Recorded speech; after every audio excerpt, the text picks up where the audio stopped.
Hey there everybody, welcome to my new channel. My name is Dr. Farzad Ali Kozai. I am an internal medicine board certified physician practicing in the state of Kentucky in the United States. This is the first installment of my video series specifically on coronavirus, but it is also my first video ever. So hopefully you enjoy this content and you learn something from it. And if you do, please subscribe below and like this page. So first I want to begin with why I'm doing this. So first of all, I was put on quarantine, not because I had coronavirus. There was a scare over the 2 weekends ago. I was in Miami and I was at an event in which somebody tested positive for coronavirus, and as such, ironically, right before I came into work this week, I developed a little bit of a runny nose, and as such was made to leave work, and I got tested. And fortunately my test for coronavirus came back negative, but I did test positive for the cold, so I'm feeling a lot better now. I still had to stay away from work for 5 days. That being said, sitting around the house all day long, I decided I was going to create this channel to sort of help people understand a little bit more about what's going on in the world and in the country, specifically with coronavirus. So let's jump into it. So before I begin, I'm going to read off a bunch of statistics, and the problem with statistics is that there's a lot of different numbers being reported by different agencies and news media.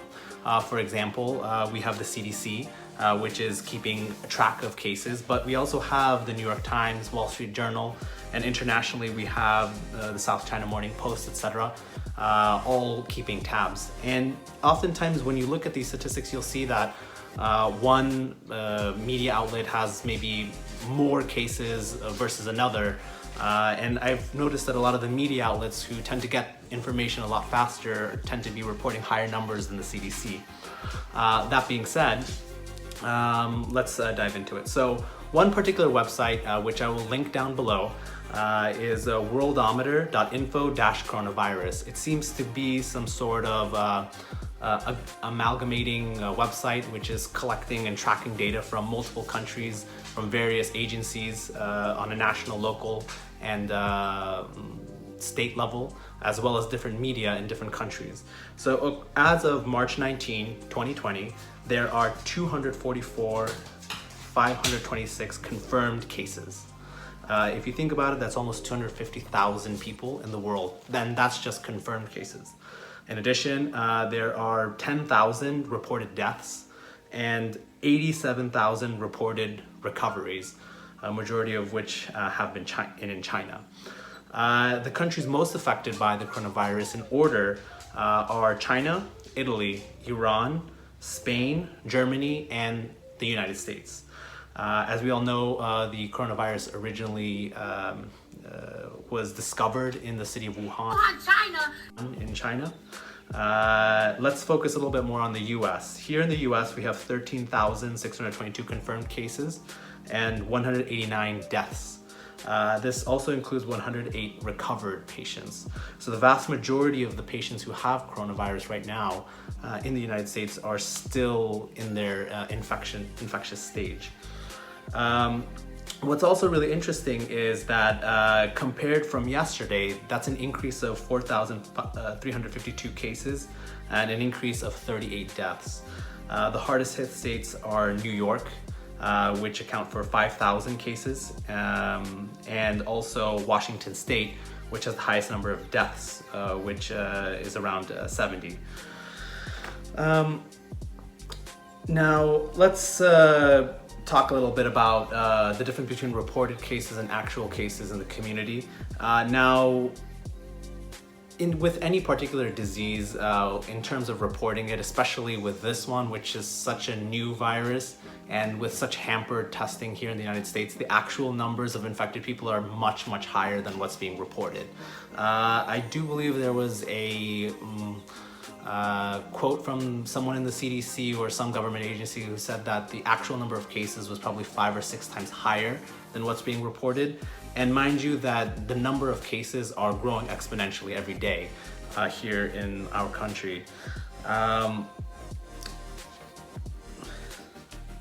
Now, what's kind of important to note about all these is that here in the US, we seem to be in what's called an inflection point. In a lot of media, they're reporting that we are maybe 2 weeks behind Italy. We can either go in the route of Italy or we can either go in the route of South Korea. The former is experiencing extreme difficulties at this time, and in fact, Italy now has more deaths than China, which was which had the first cases.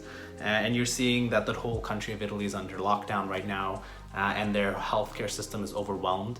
And doctors there are unfortunately being faced with horrible decision choices of deciding who gets to live or die. And then you have on the other side of that spectrum, South Korea, which is being hailed all over the world for its incredible work in tackling this virus, specifically with their mass testing. And we'll get a little bit more into that a little bit later. But we're seeing that South Korea is now finally getting a handle of the disease. And in fact, South Korea has had a marvelous results. In fact, their deaths, even though the outbreak kind of started at the same time in Italy and South Korea, Italy's deaths are above 3,000 now, and South Korea's are still below 100, which is incredible. So now you're probably hearing a lot of different stuff in the media, and one term that I kind of feel that a lot of times is being used is the word flattening the curve. And there is a really incredible article in from the Washington Post, which I'll also link down below, which basically has these graphics which show the effects of how we as a society can flatten the curve.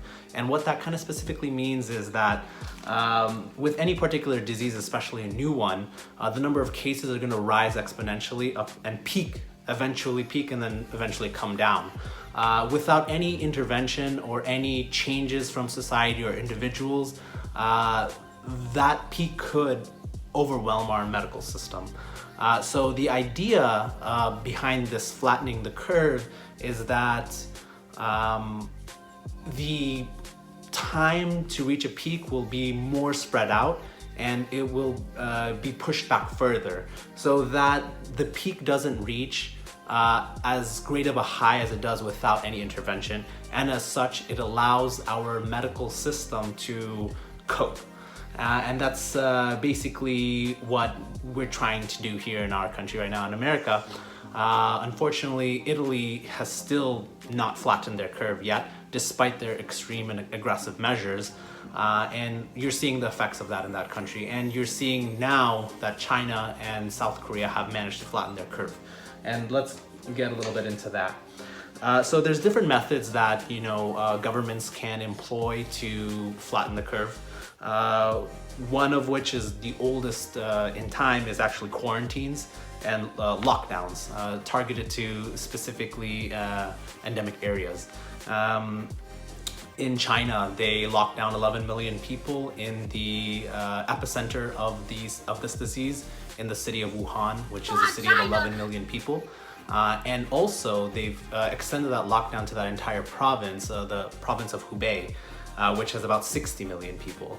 And this lockdown has been enforced in a very aggressive way, in the sense that individuals and communities are often, not allowed to leave their homes. It's only just for groceries, only just to go to the pharmacy, etc.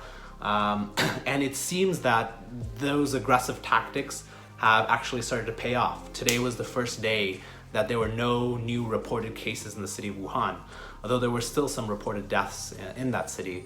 And in fact, now all the reported cases in China are actually being imported from travelers coming in, and there's no new cases from community spread, as in from one individual to another, which is a remarkable achievement.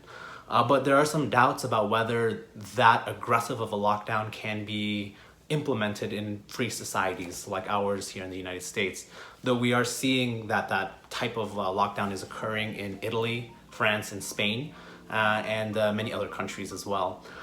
Another method that can work, and some argue is even more effective than a lockdown, is the concept of social distancing.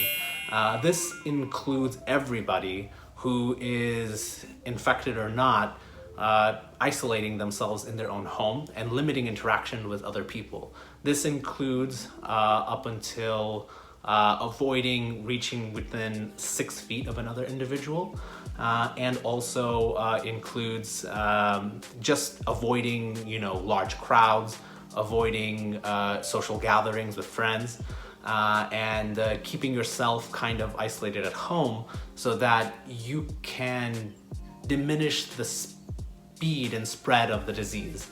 And this goes back into flattening that curve so that we don't overwhelm our healthcare system. And you're seeing now a lot of people do that.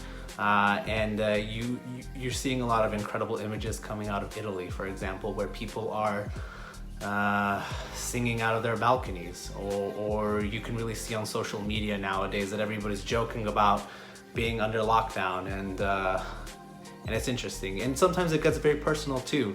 My gym recently closed, and it was kind of sad to see that all of my friends and stuff at the gym, we had to just literally take the equipment out and rent it and keep it in our place. You're seeing a lot of, in my state here in Kentucky, a lot of bars and restaurants are shut down. All public-facing businesses are closed except for pharmacies and grocery stores. And it's really impacting everybody's life. And it's also really impacting the economy. And I'm gonna save the topic and discussion about the economy and what our government is doing in regards to that for later. But going back to flattening the curve, so we already mentioned lockdowns. We also mentioned social distancing.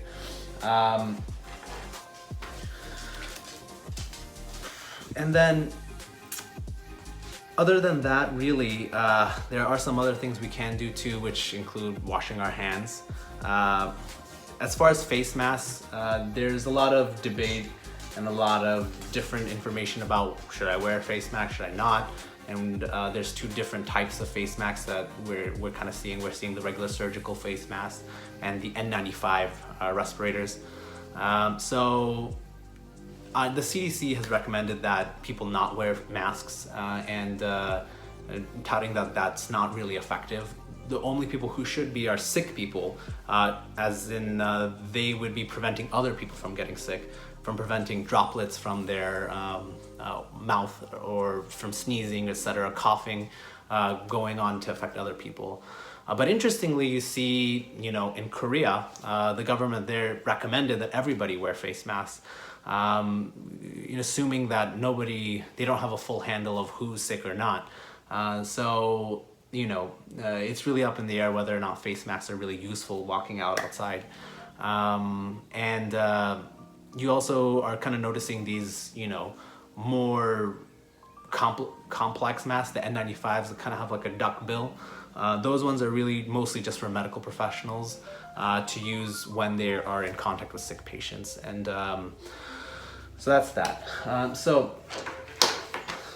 Let's see. So let's go into here about what's going on in our country and what's the main issue here. The main issue here we're facing in the United States is actually testing, and that seems to be a big problem. And recently, I just read that as of today, in our country of 300 million people, only 103,000 people were tested. And if you compare that to South Korea, where 290,000 people were tested, that's almost 3 times as many people. And South Korea is a country that is 4 times smaller than ours. South Korea has the highest testing per capita out of any country in the world. And a lot of people are wondering, hey, what happened? I thought America had the best healthcare system in the world. Why are we lagging behind other countries? And why isn't, and what's going on? What happened with that testing? In fact, I can speak about my own personal experience when I was at my hospital getting tested. The emergency room physician had to call the CDC and get approval to, test me when I was showing some symptoms, and also when, I was at an event when someone was exposed. Considering that I was a healthcare worker, it would make sense to test me.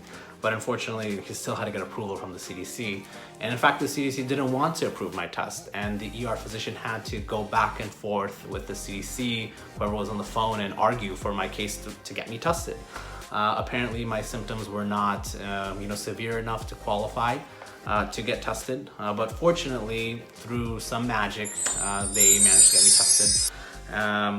But that's not the case for everybody. There's a lot of people out there who have been going to emergency rooms, going to different places, who are not being tested and not being allowed to get tested. So what was the reason for that? So there's a really great article, which I'll also link down below, which kind of indicates that some of the reasons initially why we were having trouble with testing was of the large bureaucracy involved in the fact that we had to get approval from the CDC. Initially, they had said that only people who had traveled to China or who had confirmed, who had contact with someone who had a confirmed case of coronavirus could get tested. And there's an interesting story about this physician or researcher in Washington State who kind of defied the CDC and decided to just run, coronavirus tests, and discovered the first cases of community spread in Washington State. So that was one of the main reasons. Initially, some of the tests that were delivered by the CDC were faulty, were not working properly. So that was another reason why we had some issues. And so when you compare what, for example, South Korea did, they, really approved the tests pretty rapidly. They approved 4 different tests from different private companies pretty immediately, even before that they were sure that they were working. Here in the US, the FDA was a little bit more concerned about whether these tests were good enough or meeting, standards. And as a result, they kind of delayed that whole approval process. And as such, we're kind of in the situation where we are right now. Indication from the administration is that there's going to be more testing ramped up much more quickly, but a lot of people are saying that's a little too late at this point, considering the spread at which the disease is spreading. We should have been testing the numbers we are now weeks ago. So unfortunately, you can't change the past, and all you can do is change the present. Hopefully, we start to begin mass testing on the scale of South Korea. So I know that was just a little bit of what's going on, and I didn't want to belabor the point, but I hope you enjoyed this video. I hope you learned something. If you find this interesting, again, please follow my channel. Coronavirus! And also like this page. If you guys have any ideas of what you would like discussed, please comment below about any topic or any questions you have. I guess for the time being, I just really only want to focus on coronavirus, but as this pandemic kind of spreads, maybe we can discuss other topics and other issues regarding health.